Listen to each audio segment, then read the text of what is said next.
Hello बच्चों, कैसे हैं आप बच्चों। आज का टॉपिक है ह्यूमन फिजियोलॉजी अर्थात मानव कार्य।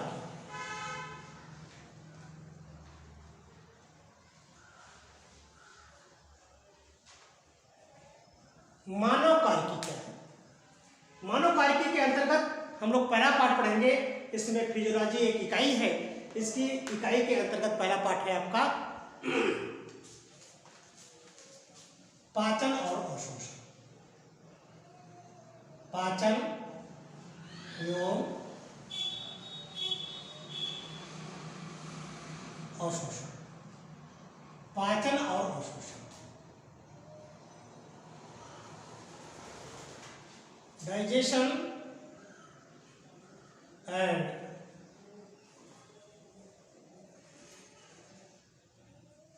एब्जॉर्प्शन। डाइजेशन एंड एब्जॉर्प्शन, पाचन और अवशोषण। किसका पाचन होना है भाई? तो भाई पाचन और अवशोषण तो होगा, लेकिन होगा किसका पाचन? पाचन होगा भोजन का। मेन पॉइंट है इसमें भोजन। अब आपको जानना है भोजन क्या है।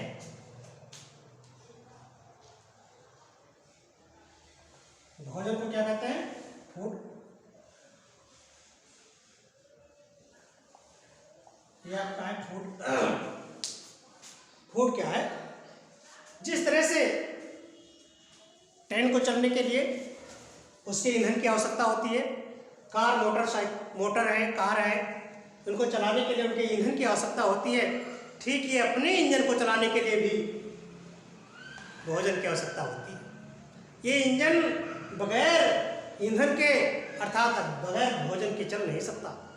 तो इसके लिए जो आप ईंधन डालेंगे तो वह ईंधन का पाचन करता है। जो आप भोजन डालते हैं इसके अंदर, उसका पाचन एवं अवशोषण कैसे होगा, ये पाठ के अंतर्गत आप पढ़ेंगे। तो भोजन क्या है? भोजन को जानने के लिए यहाँ पर देखिए इसकी कुछ परिभाषाएं होती हैं। भोजन क्या होता है? भोजन सभी जीवधारियों में से मूलभूत आवश्यकताओं में से एक है। भोजन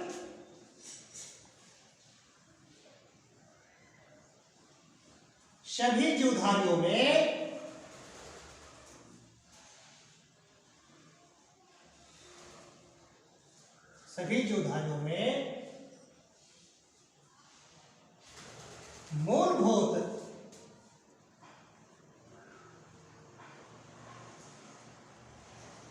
मूलभूत आवश्यकताओं में से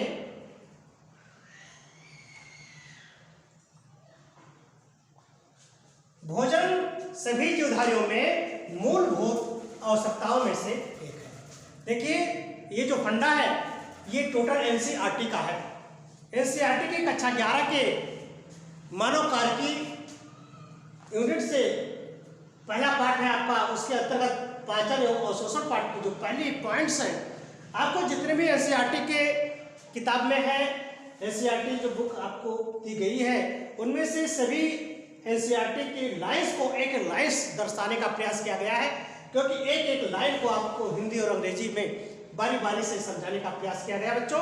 तो आप बस आपसे यही रिक्वेस्ट है कि मेरे वीडियो को आप देखें और इसको सब्सक्राइब करें, लाइक करें, शेयर करें बस। और आप अपने मोबाइल सेट पर ही, आप अपने घर पर ही बैठ करके पूरी पढ़ाई का आनंद लें। ठीक है बच्चों? तो देखिए बताया गया कि भोजन सभी जीवधारियों के मूलभूत आवश्यकताओं में से एक है। आप लिखें food is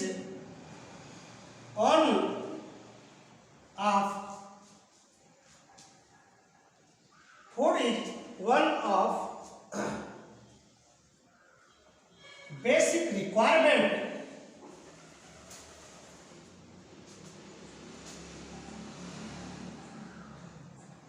Food is one of basic requirement of all living organism.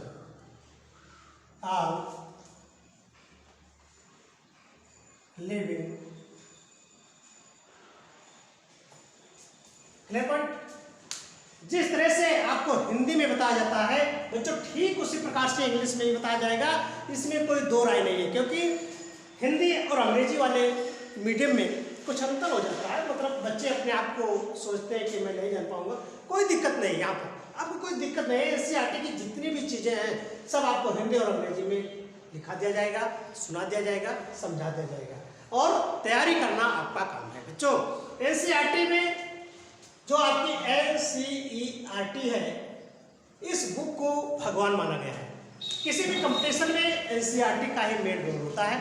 NCERT की एक एक लाइन जो है वो आपको पढ़ना जरूरी होता है। इसी से जितने भी क्वेश्चन आएंगे नीट के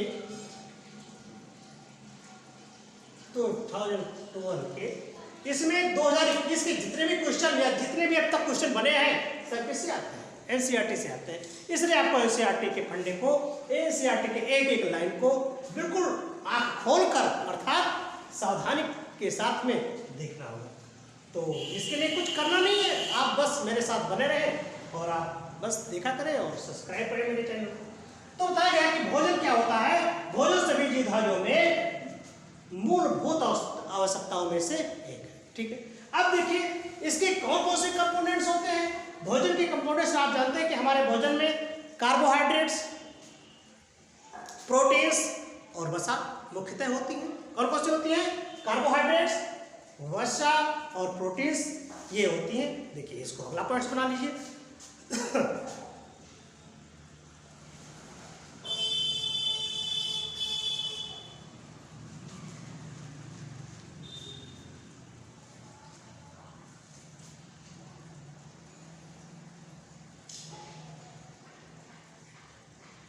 हमारे भोजन के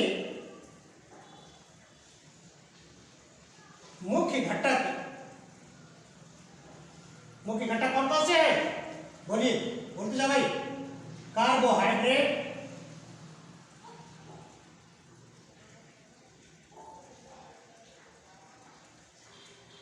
प्रोटीन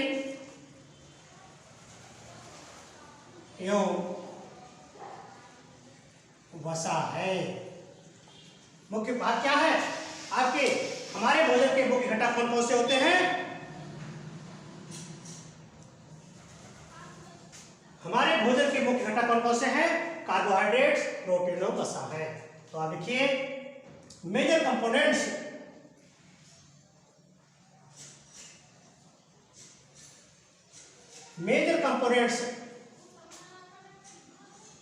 कौन कौन से हैं? आप food, major components of food are कौन कौन से हैं? कार्बोहाइड्रेट,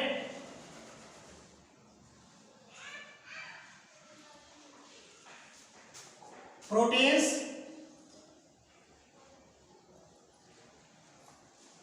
एंड क्या है? फैट्स। तो major components of foods are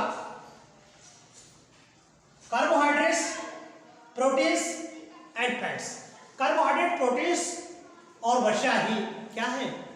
मुख्य कंपोनेंट्स हैं, मुख्य भाग होते हैं, ठीक है।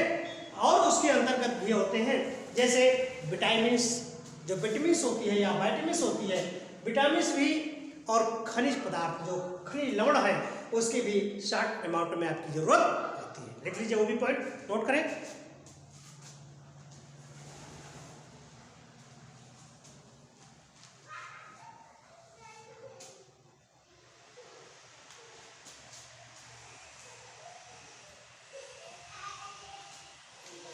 पॉइंट लिखें।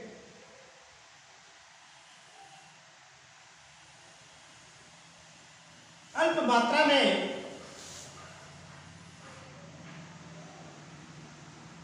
विटामिन, खनिज,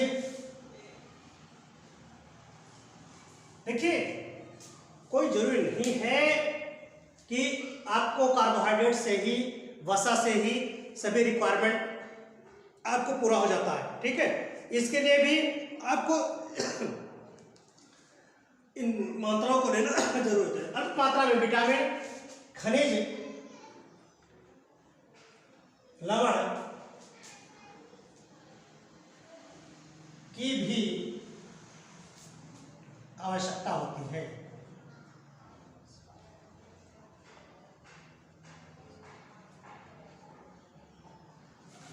किसकी आवश्यकता होती है? अल्प मात्रा में किसकी होती है? विटामिन की भी मात्रा, यानी विटामिन एंड खनिज लवण की भी मात्रा होती है। तो लिखिए vitamin and minerals also requirement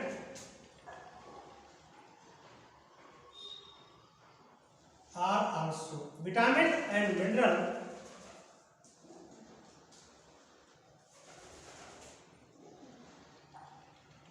also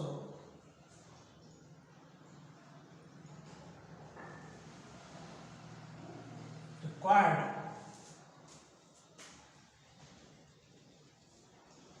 in our food। Vitamin and mineral भी इसमें क्या होते हैं? आवश्यक होते हैं। ठीक, जो जल हम ग्रहण करते हैं, जो जल हम पीते हैं, उसकी भी मात्रा शरीर आप जानते हैं कि जल क्या होता है? जल में एक जल का मुख्य गुण होता है, एक विलायक का कार्य करता है, सॉल्वेंसी का काम करता है, वो एक घोलक का कार्य करता है, घोल लेता है सभी को। और दूसरी बात होती है कि जल का मुख्य कार्य क्या होता है? आप जानते हैं ना कि जल का मुख्य कार्य होता है ताप नियंत्रक का, शरीर के ताप को मेंटेन बनाए रखता है। ठीक है, तो ये तो कुछ भोजन से संबंधित हुई। Step to step and line to line आप मेरे साथ बने रहे एनसीईआरटी के साथ, और मैं आपको आता रहूँगा। ठीक है बच्चों, तो बस इस वीडियो को बस इतना ही। अगला वीडियो मेरा तुरंत आ रहा है, तब तक के लिए नमस्कार।